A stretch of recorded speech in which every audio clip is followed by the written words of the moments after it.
For centuries, Filipinos have been told that before Spanish colonization, the islands were made up of small, scattered barangays.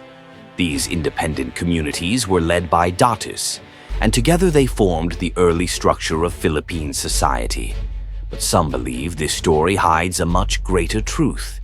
They claim there once existed a powerful, united kingdom, a kingdom known as Maharlika. Was this kingdom erased from history by colonizers, or was it nothing more than a myth, revived for politics and nationalism? This is the mystery of the Maharlika Controversy. The word Maharlika traces back to ancient roots. Derived from the Sanskrit word Mahardika, it means noble or great. In pre-colonial society, however, Maharlika did not describe a kingdom. Instead, it referred to a social class. The Maharlika were free men, warriors who fought for their datus during times of war. They were not rulers, but they held respect and honor in their communities. Still, the legend of Maharlika as a kingdom continues to linger. According to alternative historians, Maharlika was not just a warrior class, but a vast pre-colonial empire. They believe it extended across the islands, uniting tribes and ruling over trade with distant lands such as China, India, and Arabia. This supposed kingdom, they argue, was advanced and prosperous until the Spanish arrived and erased it from memory. Why would colonizers want to hide such a past? The theory suggests that by erasing the idea of a united and powerful civilization, Spain could justify its conquest.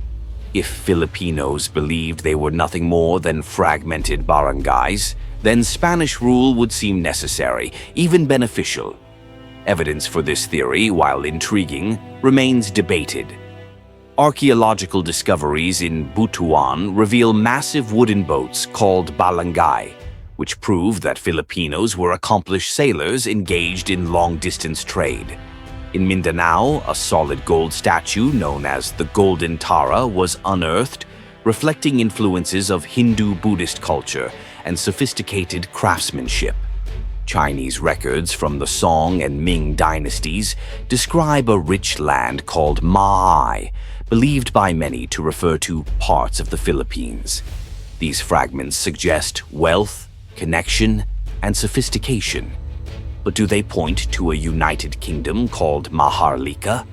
Or do they simply highlight the existence of independent yet thriving communities across the islands? Most mainstream historians argue for the latter.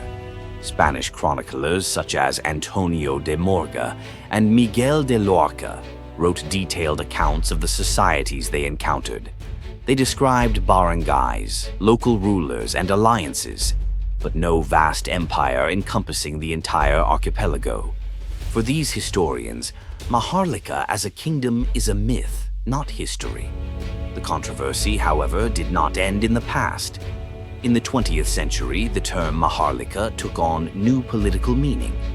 During his presidency, Ferdinand Marcos popularized the word.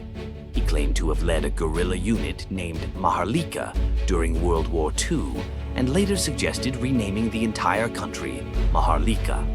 He argued that this name would better reflect the noble character of the Filipino people, free from colonial influence. But many of Marcos's wartime claims were later exposed as exaggerations or outright fabrications. Critics accused him of using Maharlika as propaganda, turning a myth into a political tool to strengthen his own image as a heroic and noble leader. Even so, the name Maharlika resonates with many Filipinos to this day. For some, it represents pride, dignity, and the belief that the nation's past was not one of weakness, but of strength and nobility. Whether or not the kingdom truly existed, Maharlika has become a powerful symbol of identity. The mystery endures. Was Maharlika a real kingdom erased from the pages of history, or was it an invention reshaped for politics and nationalism? We may never know the full truth, but what is certain is that long before Spanish rule, the Philippines was home to rich cultures, vibrant trade, and powerful communities. Perhaps Maharlika is not only about the past, but also about the search for unity and pride in the present. The legend of Maharlika remains unsolved, caught between history, myth, and the imagination of a people still searching for their true story.